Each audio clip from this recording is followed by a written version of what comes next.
Hi hello welcome to our channel Sravanthi Bolloju home vlogs. ఈరోజు వీడియోలో మిరపకాయ బజ్జీ తయారీ విధానాన్ని చూపిస్తున్నాను. బయట కంటే ఇంట్లో ఈజీగా టేస్టీగా ప్రిపేర్ చేసుకోవచ్చు. తయారీ విధానాన్ని చూసేద్దాం.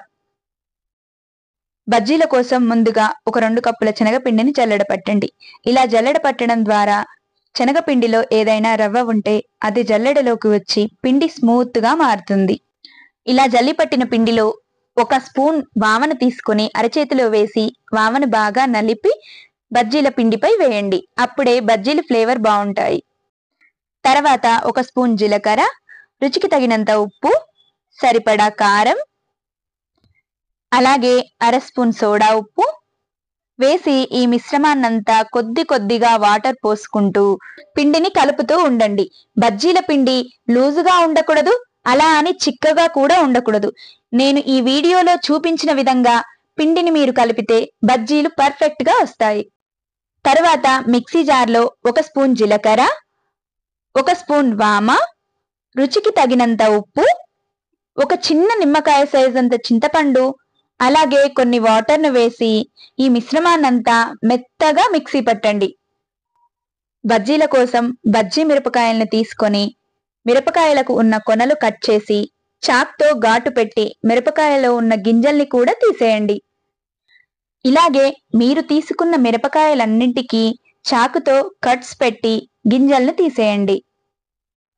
ఇలా మిర్చిలో గింజలన్నీ తీసేశాక గ్రైండ్ చేసి పెట్టిన చింతపండు గుజ్జుని మిర్చికి పెట్టిన కట్స్ లో రాసేయండి. ఇలా బజ్జీ మిర్చి అంతా రెడీ అయ్యాక స్టవ్ వెలిగించి ప్యాన్ పెట్టుకుని డీప్ ఫ్రైకి సరిపడా ఆయిల్ ని పోయండి.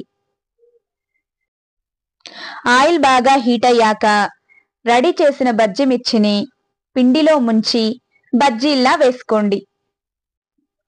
ఇలా బజ్జీలు మొత్తం వేసుకున్న తర్వాత గ్యాసుని లో ఫ్లేమ్ లో ఉంచి కలుపుతూ డీప్ ఫ్రై చేయండి.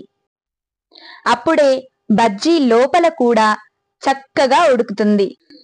చూసారా, ఇలా లో ఫ్లేమ్ లో బజ్జీ ఫ్రై చేయడం వలన బజ్జీ కలర్ ఎంత బాగా వచ్చిందో. ఇప్పుడు ప్లేట్లోకి తీసుకోండి.